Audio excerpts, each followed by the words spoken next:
মুসলমান বন্ধুরা আমার খুব খেয়াল করে শুনবেন।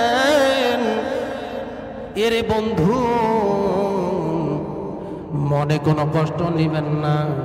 এই কথাগুলো শুধু আপনাদেরকে কষ্ট দেওয়ার জন্য বলি না, কারণ হইল এই কথাগুলো এত গুরুত্বপূর্ণ। এই স্ত্রীর কারণে আপনি জান্নাতি, এই স্ত্রীর কারণে আপনি জাহান্নামী। হাদিসের মধ্যে পাওয়া যায় একজন মহিলা কঠিন কিয়ামতের ময়দানে 4 জন মানুষকে জাহান্নামে নিয়ে যাবে। একজন মানুষ কয়জনকে জাহান্নামে নিয়ে যাবে? একজন স্ত্রী কয়জনকে জাহান্নামে নিয়ে যাবে? এর বন্ধু, এই হাদিস নিয়ে যদিও একটু এদিক সেদিক আছে, কিন্তু আমলের নিয়তে বলা যায় একজন স্ত্রী মানুষ আপনাকে নিয়ে 4 জন মানুষকে জাহান্নামে যাবে। আমার বন্ধুগণ, একজন মহিলা যখন জাহান্নামী, তখন যখন তার জাহান্নামে নিয়ে যাওয়া হবে, মহিলা ডেকে বলবে, আল্লাহ, আমি একাই জাহান্নামে যাব না। আল্লাহ ডেকে বলে, বান্দি, তুমি কেন একাই জাহান্নামে যাবা না? মহিলা ডেকে বলে, আল্লাহ, আমি 4 জন মানুষকে জাহান্নামে নিয়ে যাব।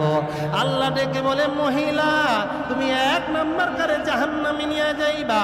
মহিলা ডেকে বলে, আল্লাহ, আমি 1 নম্বর জাহান্নামে নিয়ে যাব আমার বাবাকে। আল্লাহ রাব্বুল আলামিন ডেকে বলে, মহিলা, তুমি কেন তোমার বাবাকে জাহান্নামে নিয়ে যাবা? মহিলা ডেকে বলে, আল্লাহ, আমি যখন জন্মগ্রহণ করেছি, স্বামীর ঘরে যাওয়া পর্যন্ত দায়িত্ব ছিল আমার বাবার। আমার বাবা কখনো আমারে পর্দা করতে বলে নাই, আমারে কখনো পর্দার হুকুম দেয় নাই, আমারে কখনো বলে নাই, মা, তুমি যদি পর্দা না করো আমার আল্লাহ নারাজ হয়ে যাবে।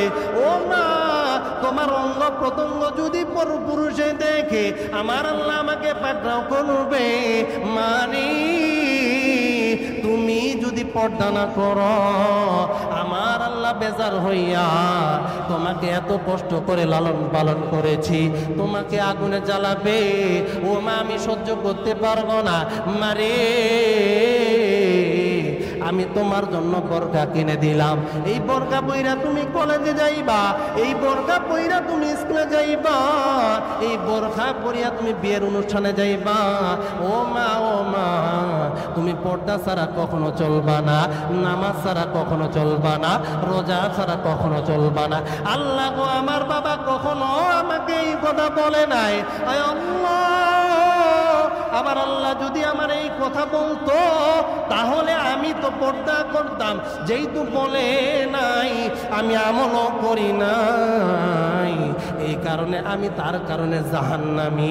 আজকে তাকে জাহান্নামে না নেওয়া পর্যন্ত আমি জান্নাতে যাব না, আমি জাহান্নামে যাব না। আল্লাহ রাব্বুল আলামিন ফেরেশতাদের মাধ্যমে দেখাই দিবে ওই জায়গায় তার বাবা। এইবার মহিলা বাবাকে ডেকে বলে, আব্বু, তুমি আগে জাহান্নামে যাইবা, তোমার ঘাড়ে পাড়া দিয়া আমিও জাহান্নামে যাব। এইবার বাবার আমল থাকার পরেও মেয়েকে পর্দার কারণে না নেওয়ার কারণে বাবাকে জাহান্নামে দেওয়া হবে। এইবার আল্লাহ রাব্বুল আলামিন ডেকে বলে, মহিলা, 2 নম্বর তুমি কাকে জাহান্নামে নিবা? মহিলা ডেকে বলে, আল্লাহ, 2 নম্বর আমি জাহান্নামে নিব আমার বড় ভাইকে, আমার ভাইকে আমি জাহান্নামে নিব।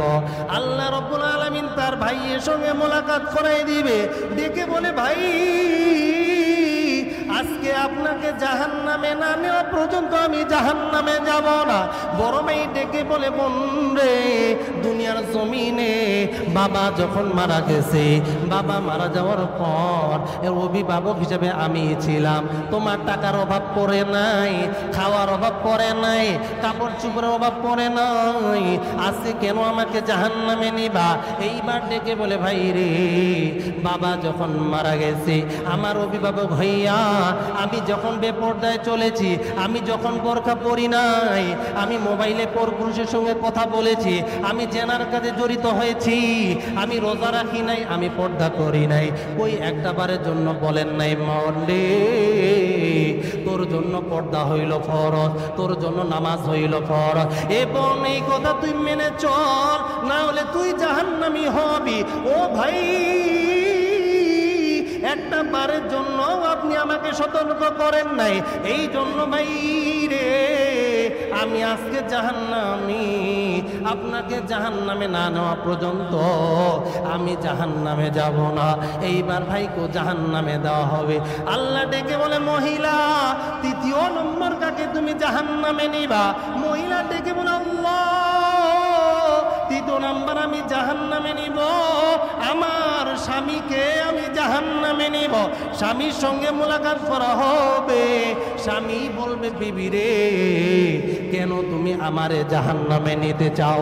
বিবি বলবে স্বামী গো, বাবা যখন আমাকে আপনার ঘরে দিয়া দিছে, জিম্মাদারি আপনার, আপনি আমাকে একটা বারের জন্য পর্দা করতে বলেন নাই, আপনি আমারে পাল্লারে সাজাইয়া মোটরসাইকেলের পিছনে ঘুরাইয়া মানুষের সঙ্গে আমারে তুইলা ধরছেন। মানুষ আমারে দেখে বলছে অমুকের বউটা অনেক সুন্দর, অমুকের বউয়ের ফিগারটা অনেক সুন্দর, অনেকের বউ অনেক লম্বা, ওই বউয়ের শরীরের গঠন অনেক সুন্দর, ওই মহিলাটা দেখতে অনেক সুন্দর। ও স্বামী একটা বারের জন্য আপনি আমার পর্দার বিধান দেন নাই। স্বামী গো, আমাকে একবারের জন্য নামাজের কথা আপনি বলেন নাই। ও স্বামী আজকে আমি জাহান্নামী, আপনাকে জাহান্নামে না নেওয়া পর্যন্ত আমি জাহান্নামে যাব না। এইবার স্বামীকেও জাহান্নামে দেওয়া হবে। আল্লাহ ডেকে বলে মা গো, ও মহিলা 4 নাম্বার তুমি কারে জাহান্নামে নিয়ে যাইবা? এইবার মহিলা ডেকে বলে আল্লাহ 4 নাম্বার আমি জাহান্নামে নিব আমার সন্তানকে। এ মুসলমান বন্ধুগণ, এইটা মনে কইরেন না আপনিও বেঁচে যাবেন। আপনি তো কারো বাবা অথবা কারো ভাই অথবা কারো স্বামী অথবা কারো সন্তান। এইবার আল্লাহ ডেকে বলে মা গো, ওই যে তোমার সন্তান দেখা যায়। এইবার মহিলা সন্তানের সামনে গিয়া ডেকে বলে বাবা ও সন্তান, আজকে আমি তোমার জাহান্নামে না নেওয়া পর্যন্ত জাহান্নামে যাব না, আমি জাহান্নামী। ও মা গো, কেন আপনি আমার জাহান্নামে নেবেন? বাবা মারা যাওয়ার পর আপনি সংসার হয়ে ছাড়া হয়েছেন, আপনার কষ্ট কখনো দেই নাই, আপনার কাপড়ের অভাব কখনো দেই নাই, কখনো আপনার পোশাকের অভাব দেই নাই, আজকে কেন আপনি আমার জাহান্নামে নেবেন?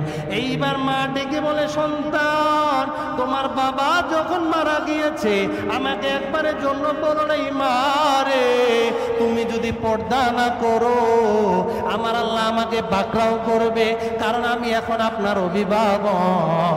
আপনি যদি নামাজ না পড়েন, আপনি যদি রোজা না রাখেন, আপনি যদি পর্দার ভিতরে না থাকেন, আপনি ধরা খেয়ে যাবেন, আপনি জাহান্নামের আগুনে জ্বলবেন। ও বেটা, তুমি আমার একবারের জন্য বলো নাই, যার কারণে আমি পর্দা করি নাই, যার কারণে আমি নামাজ পড়ি নাই, যার কারণে আমি রোজা রাখি নাই। ও বেটা, আজকে আমি জাহান্নামে যাব, একাই যাব না, যাব না, আমার বাবা, আমার ভাই, আমার স্বামী, আমার সন্তানের ঘাড়ের উপরে পা দিয়ে আমি জাহান্নামে যাব, তাদেরকেও জাহান্নামে নিয়ে যাব। নাউজুবিল্লাহ। তাহলে আপনি কি বাঁচতে পারবেন? এটার কোনো গ্যারান্টি আছে? তার মানে কি বললাম? আমি যে বলছি আপনার স্ত্রী পর্দা করে না, আপনার মা পর্দা করে না, আপনার বোন পর্দা করে না, আপনার মেয়ে পর্দা করে না, মূলত সমস্যা তাদের নয়, সমস্যা হচ্ছে আপনার। আপনি সতর্ক হন, আপনি সোজা হন, আপনি মজবুত হন, দেখবেন অটোমেটিক আপনার বিবি, আপনার মা, আপনার বোন, আপনার মেয়ে পর্দা করতে বাধ্য হবে। কথা বলুন ঠিক কিনা? তাহলে আমি বলছিলাম যে একজন স্ত্রী যখন স্বামীর ঘরে আসবে তাহলে ওই স্বামীর প্রতি তার কি কি কর্তব্য, এই আলোচনা করতে গিয়ে মাঝখানে এই হাদিসটা ঢুকে গেছে। এই জন্য একটু আমি আবার ওই দিকে যাই। রাসূলুল্লাহ সাল্লাল্লাহু আলাইহি ওয়াসাল্লাম বলছেন, একজন স্ত্রী যখন স্বামীর ঘরে যায় তখন ওই স্ত্রীর জন্য কিছু দায়িত্ব আছে। তার মধ্যে এই দায়িত্ব হলো তখন থেকে স্বামীর হেফাজত, স্বামীর সন্তানের হেফাজত, স্বামীর মালমালের হেফাজতের দায়িত্ব হচ্ছে ওই স্ত্রীর। স্বামীর অবর্তমানে এগুলোর হেফাজত, এগুলোর সংরক্ষণ, নিজের লজ্জাস্থানের হেফাজত, নিজের সতীত্বের হেফাজতের দায়িত্ব হচ্ছে ওই স্ত্রীর। এই জন্য তো বললাম যে রাসূলুল্লাহ সাল্লাল্লাহু আলাইহি ওয়াসাল্লাম বলছেন, কোন স্বামী যদি মারা যাওয়ার সময় এই সুপারিশ করে আমার স্ত্রীর প্রতি আমি সন্তুষ্ট, রাসূল সাল্লাল্লাহু আলাইহি ওয়াসাল্লাম বলছেন ওই নারীটা জান্নাতে। সুবহানাল্লাহ। এখন হাদিসের মধ্যে এটাও পাওয়া যায়, কোন নারী যদি, কোন স্ত্রী যদি 4টা কাজ করে, কয়টা কাজ?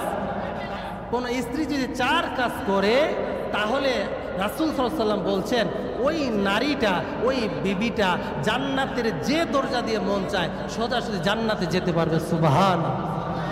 তার 1 নম্বর কাজ হলো তাকে 5 ওয়াক্ত নামাজি হতে হবে। 2 নম্বর কাজ হলো রমজানের রোজা রাখতে হবে। 3 নম্বর কাজ হলো তার সতীত্বকে হেফাজত করতে হবে। 4 নম্বর কাজ হলো স্বামীর হক আদায় করতে হবে। এই 4টা গুণ যদি কোনো স্ত্রীর মধ্যে, স্বামী স্ত্রীর মধ্যে মিল মহাব্বত যদি ঠিক থাকে, তাহলে সন্তানরাও আদর্শবান সন্তান হবে। সন্তানরা দেখবে যে তার বাবা মা কখনো ঝগড়া করে না, তো এই সন্তান মানসিক কোনো প্রেসারে পড়বে না, মানসিক কোনো টেনশন তার মাথার মধ্যে আসবে না। তো বাবা মার ভালোবাসা, বাবা মার মহাব্বত, স্বামী স্ত্রীর মহাব্বতের কারণে পরিবারের মধ্যে সন্তানরা সুন্দর কিছু আদর্শবান বিষয়গুলো দেখতে দেখতে শিখে, যার প্রভাবটা বাইরে বিস্তার করে। তারা যখন বাইরে চলাফেরা করে তখন তাদের ভাষা হয় শৃঙ্খলাবদ্ধ ভাষা, তাদের কথাগুলো হয় মিষ্টি মধুর কথা। তারা মানুষের সঙ্গে বেয়াদবি করে না, তারা মানুষের সঙ্গে সুন্দরভাবে চলে। তারা রাস্তায় বা যে কোনো জায়গায় ফিতনার মধ্যে জড়িত হয় না।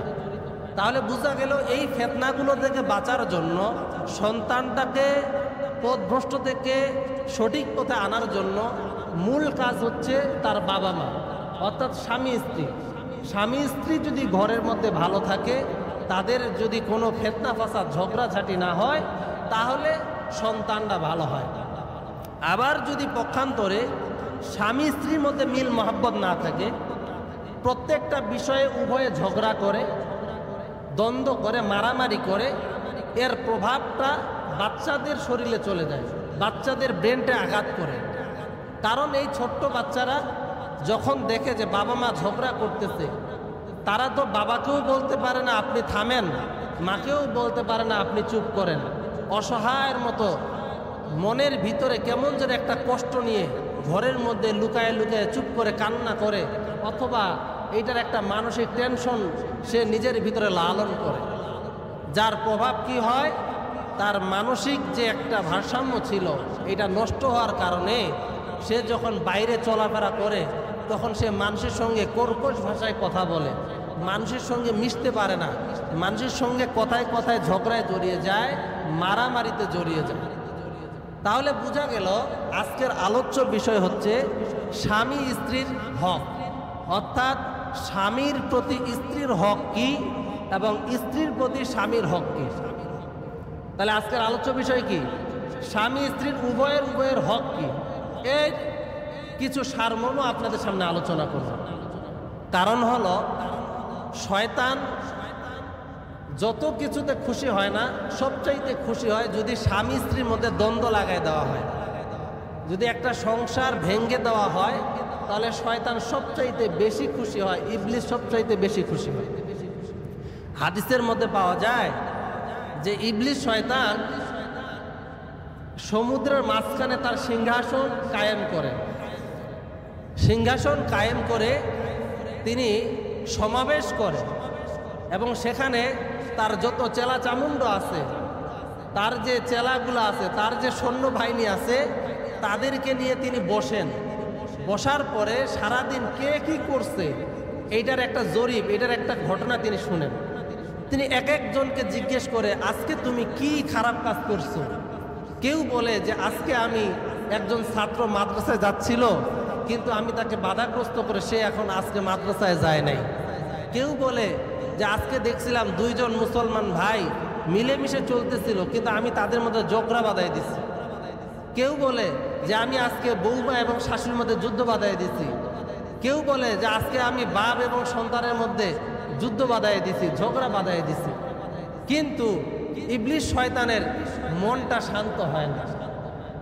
এইভাবে জিজ্ঞেস করতে করতে করতে করতে একজনকে জিজ্ঞেস করে, তুমি আজকে কি কাজ করে আসছো? তো এই একজন চেলা বলে যে জনাব, আজকে আমি স্বামী স্ত্রীর মধ্যে এমন ঝগড়া বাঁধাই দিছি যে উভয়ের বিচ্ছেদ হয়ে গেছে, সংসার ছিন্ন হয়ে গেছে। ইবলিস শয়তান সিংহাসন থেকে দাঁড়িয়ে গিয়ে আনন্দিত হয়ে তাকে কোলের মধ্যে জড়ায় নেয়, কোলাকুলি করে আর বলে, তুমি সবচেয়ে উত্তম কাজ করেছো, নাউজুবিল্লাহ। কারণ হলো স্বামী স্ত্রীর মধ্যে যদি ঝগড়া বাঁধায় দিয়া যদি বিভেদ সৃষ্টি করা হয়, তাহলে তো একটা সংসারেই ধ্বংস হয়ে গেল। আর একটা সংসার যখন ধ্বংস হয়ে যাবে, সন্তানটা বাবা মা হারা হয়ে যাবে। আর বাবা মা হারা যখন সন্তানটা হবে, তখন তারা এতিমের মতো রাজপথে রাস্তাঘাটে চলাফেরা করবে। আর যখন তারা শিক্ষায় শিক্ষিত না হয়ে রাস্তায় এতিমের মতো চলাফেরা করবে, তখন তারা গাজার মধ্যে নিয়োজিত হবে, তখন তারা খারাপ কাজে নিয়োজিত হবে, তখন তারা জেনায়ের কাজে নিয়োজিত হবে। আর যখন তারা জেনায়ের কাজে নিয়োজিত হবে, আল্লাহ তাদের প্রতি নারাজ হবে। আর যখনই নারাজ হবে, আদমের প্রতি যেমন আমার আল্লাহর কাছে যেমন বলেছিল ইবলিস যে আয় আল্লাহ, আমি আদমের কারণে আমি যেহেতু আজকে জাহান্নামী, আমিও আদম সন্তানদেরকে জাহান্নামে নিয়ে যাব। তখন সে তার সফল কাম হবে, আল্লাহর কাছে নারাজি হইয়া ওই সন্তানটা জাহান্নামে যাবে। সুতরাং বোঝা গেল, তুমি স্বামী স্ত্রীর মধ্যে বিভেদ সৃষ্টি করার কারণে চূড়ান্ত পর্যায়ে জাহান্নাম পর্যন্ত পৌঁছায় দিলা। তুমি আজকে উত্তম কাজ করেছো, নাউজুবিল্লাহ। তাহলে বোঝা গেল স্বামী স্ত্রীর মধ্যে বিভেদ করা যাবে, ঝগড়া করা যাবে? কখনোই যাবে না। এখন আসুন আমরা স্বামীর প্রতি স্ত্রীর হক কি, এইটা নিয়ে আজকে আলোচনা করব। দ্বিতীয় পর্যায়ে আবার স্ত্রীর প্রতি স্বামীর হক কি, এটা নিয়ে আলোচনা করব। প্রথম পয়েন্টে আমরা যদি পা দেই যে একজন স্ত্রী যখন স্বামীর ঘরে চলে আসে, তাহলে স্বামীর কি কি দায়িত্ব আছে, কি হক আছে, আমার আল্লাহ সূরাতুন নিসা 19 নম্বর আয়াতে বলেন, ওয়াআশিরুহুন্না বিল মা'রুফ ফাইন কারিহতুমুহুন্না ফাআসা আন তাকরাহু শাইআ ওয়া ইয়াজআলাল্লাহু ফী খায়রান কাসীরা। আল্লাহ রাব্বুল আলামিন বলছেন, হে মানুষ সকল, তোমরা তোমাদের স্ত্রীদের সাথে সুন্দরভাবে জীবন যাপন করো। তোমাদের নিকটে যেই জিনিসটা অপছন্দ, তোমাদের কাছে যেই জিনিসটা খারাপ মনে হচ্ছে, এমনও হতে পারে আল্লাহর কাছে ওইটা তোমাদের জন্য অতি কল্যাণকর, অতি পছন্দ। সুবহান। তার মানে বোঝা গেল, যেই জিনিসটা আপনার কাছে অপছন্দ, আল্লাহর কাছে ওই জিনিসটা পছন্দ। যেই জিনিসটা আপনি মনে করছেন আপনার জন্য অকল্যাণ, আল্লাহ দেখতেছে আপনার জন্য সেইটা কল্যাণ। আপনি মনে করছেন বিবির সঙ্গে ঝগড়া করার কারণে আপনার খারাপ লাগতেছে, এই বিবিটা আপনার পছন্দ হচ্ছে না, আল্লাহ বলছে তুমি তোমার স্ত্রীর সাথে সুন্দরভাবে জীবনযাপন করো। কারণ তোমার কাছে যদি ওটা অপছন্দ হয়, এমনও হতে পারে আল্লাহর কাছে ওটাই পছন্দ এবং সেটাই তোমার জন্য কল্যাণকর। সুবহান। রাসূলুল্লাহ সাল্লাল্লাহু আলাইহি সাল্লাম বিদায় হজের সময় তিনি ওই সময় লক্ষাধিক সাহাবীদেরকে সামনে নিয়ে রাসূলুল্লাহ সাল্লাল্লাহু আলাইহি সাল্লাম ঘোষণা করছেন, ও সাহাবীরা, হতে পারে আমার মন বলছে এটাই আমার জীবনের শেষ হজ, তোমাদের সাথে আমার এটাই শেষ হজ, আগামীবার আমি যে হজে আসতে পারবো আমার মন বলছে না। তো আমি তোমাদেরকে আদেশ করতেছি, আমি তোমাদেরকে অর্ডার দিতেছি, তোমরা স্ত্রীদের সাথে সদাচরণ করো, স্ত্রীদের সাথে সৎ ব্যবহার করো এবং তাদের হক পরিপূর্ণভাবে আদায় করো। তাদেরকে তোমরা এরকম মনে করিও না যে তোমরা তাদেরকে কিনে নিয়েছো, এবং তাদেরকে পরিপূর্ণভাবে তোমাদের স্বার্থ অনুযায়ী তাদের পোশাকের ব্যবস্থা করো এবং তাদের খাদ্য সামগ্রীর যথাযথ ব্যবস্থা করো। তার মানে এখানে কি বোঝা গেল? রাসূলুল্লাহ সাল্লাল্লাহু আলাইহি ওয়াসাল্লাম বিদায় হজের মতো একটা ময়দান, যেইটা ইতিহাসের মধ্যে লিপিবদ্ধ আছে, সেখানকার যেই বিধানগুলো আছে এগুলো কিয়ামত পর্যন্ত আলেম ওলামারা আলোচনা করতেছে, এইরকম একটি জায়গার মধ্যে রাসূলুল্লাহ সাল্লাল্লাহু আলাইহি ওয়াসাল্লাম সাহাবীদেরকে ডেকে বলছে, ও সাহাবীরা, আমি রাসূল তোমাদেরকে আদেশ করলাম যে স্ত্রীদের সাথে সদাচরণ করবে। এবং এটাও রাসূলুল্লাহ সাল্লাল্লাহু আলাইহি ওয়াসাল্লাম বলছে, তোমরা স্ত্রীদেরকে কখনো প্রহার করবে না, কখনো কষ্ট দিবে না, কারণ তারা সব কিছু ছেড়ে তোমাদের কাছে চলে আসছে। আপনি একটু চিন্তা করেন, যেই বাবা মাটা একটা সন্তানরে 18 বছর অথবা 15 বছর অথবা 22 বছর পর্যন্ত লালন পালন করলো, করার পরে সারা জীবনের জন্য আপনার হাতে তুলে দিল, এই মেয়েটা বাবা মার মহাব্বত, আত্মীয় স্বজনের মহাব্বত সব কিছু ত্যাগ করে আপনার ঘরে চলে আসলো। আসার পরে সে কি হয়ে গেল? বাদী হয়ে গেল। কেমন বাদী? এখন সে যে বাবার বাড়ি যাবে তো আপনার অনুমতি ছাড়া যাইতে পারে না। আবার 1 মাস পরে যদি বলে যে আমি বাবার বাড়ি যাব, তো আপনি তার উপরে কঠোরতা চাপায় দেন। আপনি এমন একটা ভাব করেন যে স্ত্রী ভয়ে আপনাকে বলতেই পারে না যে আমারও ওই বাবার চেহারাটা দেখতে মন চায়, আমার মায়ের চেহারাটা দেখতে মন চায়, আমার বোনের, আমার ভাইয়ের চেহারাটা দেখতে মন চায়, আমার আত্মীয় স্বজনের চেহারাটা দেখতে মন চায়। আপনার কাছে সারা জীবনের জন্য একজন চলে আসলো, আর আপনি এই সামান্য স্যাক্রিফাইস তাকে করতে পারতেছেন না। আপনি তাকে গোলাম বানায় ফেলেন, আপনি তাকে কি করেন? পর্যায়ক্রমে নির্যাতন করেন। কিন্তু না, রাসূলুল্লাহ সাল্লাল্লাহু আলাইহি ওয়াসাল্লাম এটা কখনোই পছন্দ করে না।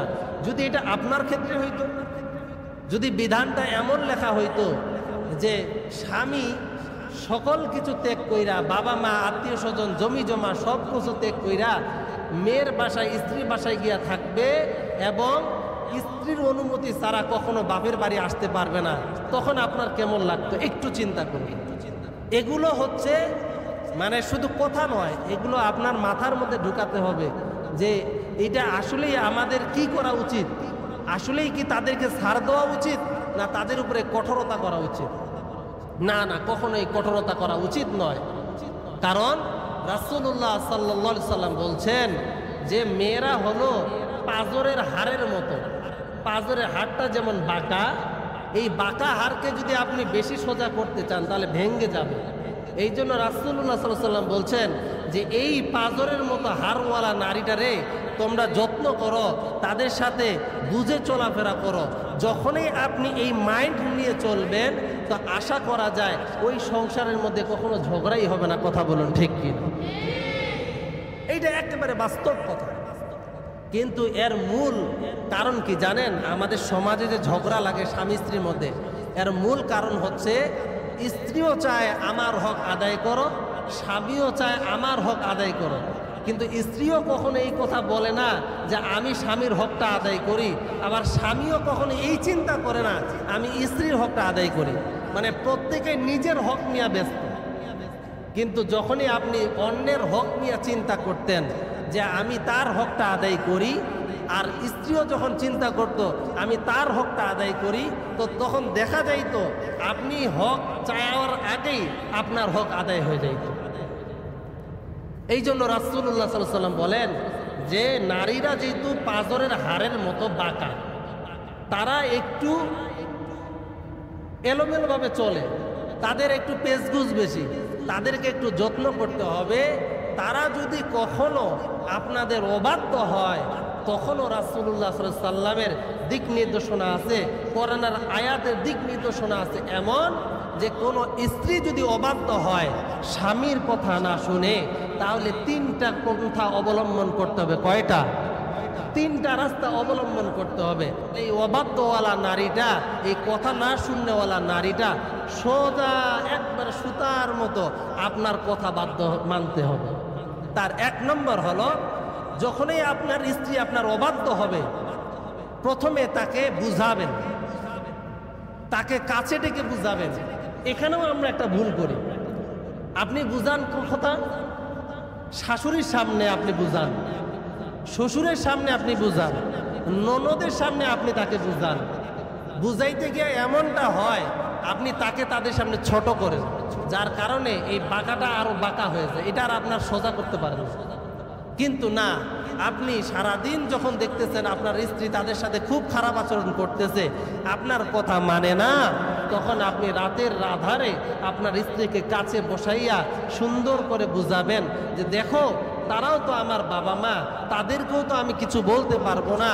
তোমার দিকে লক্ষ্য করে যদি তাদেরকে বলি তারা কষ্ট পাবে, তারা বদদোয়া দিলে আমাদের সংসার ধ্বংস হয়ে যাবে। তুমি এখন একটু কষ্ট করো, এই ঘর বাড়ি এই পরিবার তো তোমারই, তুমি যদি একটু সচেতন হও তাহলে হয়তোবা সংসারটা সুন্দর হবে। আপনি এইভাবে ঘরের মধ্যে নিয়ে যখন বুঝাবেন, তো আল্লাহর রসুল যেহেতু এই কথা বলেছেন, পরের আয়াত যেহেতু নাজিল হয়েছে, অবশ্যই অবশ্যই ওই মহিলাটা অবাধ্য থেকে বাধ্য হইতে বাধ্য হবে। কথা বলুন ঠিক কিনা? এই পন্থাও যখন আপনার কাজ করবে না, পরের আয়াত বলছে দ্বিতীয় নম্বর রাস্তা আপনি অবলম্বন করবেন, ওই নারীকে অর্থাৎ আপনার স্ত্রীর বিছানাটাকে আলাদা করে দিবেন। বিছানা আলাদা করার দ্বারা উদ্দেশ্য কি? আপনি উদাহরণস্বরূপ বুঝেন, ছোট্ট বাচ্চা খুব মিষ্টি পছন্দ করে, এখন তার চোখের সামনে থেকে যদি আপনি মিষ্টি নিয়ে যান তাহলে সে কিছুক্ষণ পরে ভুলে যাবে, মিষ্টির প্রতি তার আগ্রহ থাকবে না। কিন্তু তার সামনে মিষ্টির টপলাটা রেখে দিবেন, মিষ্টিগুলো দেখা যাবে, রসগোল্লাগুলো দেখা যাবে, কিন্তু তাকে খেতে দিবেন না, তাহলে কিন্তু তার মনটা ছটফট করবে। তো বিছানা আলাদা দ্বারা উদ্দেশ্য হলো আপনি একই ঘরে আপনার শয়নের রাস্তাটা পৃথক করবেন, তাকে আলাদা বিছানায় রাখবেন, আপনিও আলাদা বিছানায় ঘুমাবেন। তাহলে ওই মিষ্টির টোপলা যেমন আকর্ষণ করে, ওই স্ত্রীও আপনার দিকে আকর্ষিত হইয়া আপনার অবাধ্য থেকে বাধ্য হইতে বাধ্য হবে। সুবহানাল্লাহ। যখন আপনার এই দ্বিতীয় রাস্তাটাও কাজে আসবে না, তৃতীয় নম্বর রাস্তা রাসূলুল্লাহ সাল্লাল্লাহু আলাইহি ওয়াসাল্লামও বলেন, আল্লাহর কিতাবের মধ্যেও পাওয়া যায়, তখন আপনি মৃদু আঘাত করবেন, প্রহার করবেন। কেমন প্রহার করবেন জানেননি? যে এমন প্রহার করবেন শরীরের মধ্যে কোনো দাগই যেন না পড়ে। কিন্তু আমার তো মনে হয় পুরা বাংলাদেশ, পুরা বিশ্বের মধ্যে কোনো স্বামী যদি স্ত্রীর মধ্যে প্রহার করে, আমার মনে হয় না যে দাগ ছাড়া আছে। মনে হয় যে এটা তার শত্রু, যত বেশি পিটাবে তত মনে হয় বেশি স্বাদ। স্ত্রীকে এমনভাবে আমরা প্রহার করি যে দেখা যায় এই স্ত্রী 6 দিন 7 দিন 1 সপ্তাহ পর্যন্ত বিছানা থেকে উঠতেই পারে না। কোনো স্বামী তো রাগের মাথায় ওই স্ত্রীকে জবাইও করে দেয়। আছে কিনা নেই? সমাজে এরকম নাই? কিন্তু আল্লাহর আয়াত বলছে আপনি আয়াতকে লঙ্ঘন করতেছেন, কোরআনের বিধানকে আপনি লঙ্ঘন করছেন। কোরআনের বিধান বলছে, আয়াত বলছে আপনি নারীকে প্রহার করতে পারবেন কতটুকু, এমন প্রহার করবেন যেন স্ত্রীর গায়ে ওই মায়ের আচর না আসে, কোনো চিহ্ন না পাওয়া যায়। আর আপনি যখন চিহ্ন ফেলাইতেছেন আপনি কোরআনের আয়াতকে লঙ্ঘন করতেছেন, এর কারণে আল্লাহ আপনার উপর অসন্তুষ্ট হতে পারে। কথা বলুন ঠিক কিনা? এই 3 রাস্তা যখন আপনি অবলম্বন করবেন, কোরআনের আয়াত যেহেতু স্পষ্ট, আশা রাখা যায় যদি আপনি দিলের মধ্যে এই চিন্তা নিয়ে যে আমি কোরআনের আয়াতকে লালন করে আমার স্ত্রীকে অবাধ্য থেকে বাধ্য করব, আমার স্ত্রীকে বিপদ থেকে পদে নিয়ে আসব, তাহলে আল্লাহ এর মধ্যে রহমত দান করবে। তখন আর ওইভাবে জবাইও করতে হবে না, স্ত্রীকে জোরে প্রহারও করতে হবে না। এই আয়াতের বিধান অনুযায়ী পর্যায়ক্রমে চললে অটোমেটিক আল্লাহ রহমতের কারণে ওই স্ত্রী আপনার বাধ্য হয়ে যাবে। সুবহানাল্লাহ। এই জন্য রাসূলুল্লাহ সাল্লাল্লাহু আলাইহি ওয়াসাল্লাম যখন কখনো শুনতেন যে কেউ কারো স্ত্রীর গায়ে হাত তুলেছে, তো রাসূলুল্লাহ সাল্লাল্লাহু আলাইহি ওয়াসাল্লাম বলছেন যে এটা আমি একেবারেই অপছন্দ করি। কারণ হইল যেই লোকটা, যেই মানুষটা তার স্ত্রীকে প্রহার করলো, এটা কেমন জানি একজন মালিক তার গোলামের সাথে আচরণ করতেছে, যে কাজের সময় প্রহার করে কাজ করায় নেয়, আবার যখন মন চায় নিজের খায়সাত মিটায়ে ফেলে। তো একজন স্বামীও স্ত্রীকে প্রহার করতেছে, আবার যখন যৌবিক চাহিদা জাগ্রত হয় তখন রাতের বেলা কাছে ডেকে নিজের শক্তি দিয়া নিজের স্বাদ আহ্লাদ মিটাচ্ছে। এইটা যেমন একরকম, গোলাম আর বাদীর মধ্যে একই রকম। রাসূলুল্লাহ সাল্লাল্লাহু আলাইহি সাল্লাম এটা সম্পূর্ণভাবে নিষেধ করেছেন। তাহলে আপনারা কি বুঝতে পেরেছেন যে একজন স্ত্রীর প্রতি আপনার হক কি? আপনি যখন আপনার স্ত্রীকে ঘরে নিয়ে আসবেন তখনই আপনার চিন্তা করা উচিত যে এই মেয়েটা বাবা মা আত্মীয় স্বজন সব কিছু ছেড়ে আমার ঘরে এসেছে, আমি কিভাবে তাকে কষ্ট দেই। হ্যাঁ, মানুষ মাত্রই ভুল, সে ভুল করতে পারে। আপনি মহাব্বতের সাথে বুঝান, একদিন বুঝান, 2 দিন বুঝান, অটোমেটিক আল্লাহ রহমতের কারণে ওই মহিলা আপনার প্রেমে দেওয়ানা হইয়া আপনার কথায় উঠবে আর বুঝবে। এটা আমার কথা না, এটা আল্লাহ রাসূলের কথা। সুবহানাল্লাহ। তাহলে এইটা হলো একজন স্ত্রীকে যখন আপনি ঘরে নিয়ে আসবেন তখন তার প্রতি আপনার দায়িত্ব এবং কর্তব্য। এখন আপনার প্রতি স্ত্রীদের কি কর্তব্য এটাও আপনাদের জেনে রাখা উচিত, কারণ এই মেসেজটাও হয়তো আমার মা বোনটা শুনতেছে এবং আপনারাও পৌঁছাবেন ইনশাআল্লাহ। যখন একজন স্ত্রী স্বামীর ঘরে চলে আসে তখন ওই স্ত্রীরও কিছু হক আছে, স্বামীর কিছু হক আদায় করতে হবে। আর কেউ যদি এই হকগুলো আদায় করে তো রাসূলুল্লাহ সাল্লাল্লাহু আলাইহি সাল্লাম বলছে যে কোনো স্বামী যদি মৃত্যুর আগে এই কথা বলে যায় যে আমি আমার স্ত্রীর প্রতি খুশি, আমি আমার স্ত্রীর প্রতি সন্তুষ্ট, আল্লাহ রাসূল সাল্লাল্লাহু আলাইহি সাল্লাম বলছেন ওই মহিলা সোজাসুজি জান্নাতে। সুবহানাল্লাহ। কি বুঝলেন আপনারা?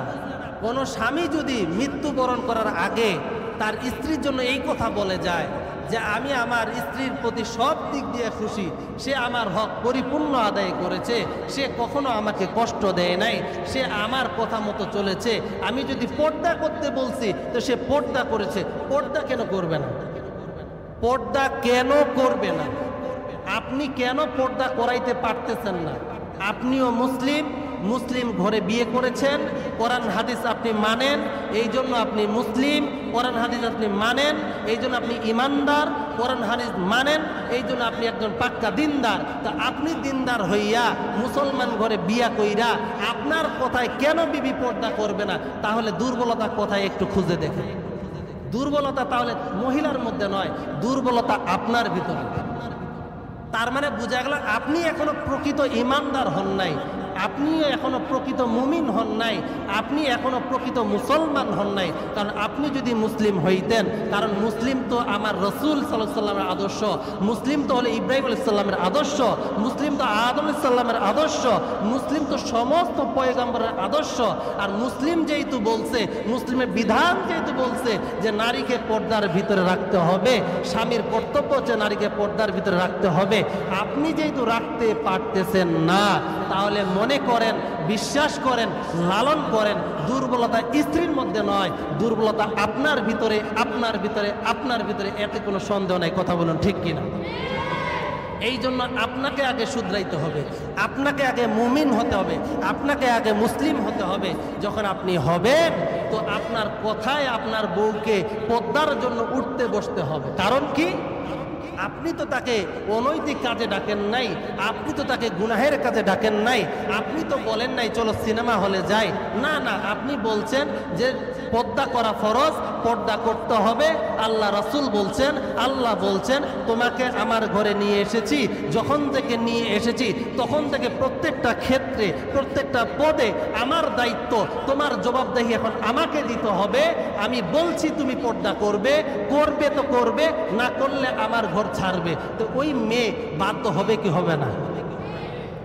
এটা আপনার দুর্বলতা, আমি তার দুর্বলতা কখনোই বলবো না, কারণ সে হলো আপনার অধীনস্থ।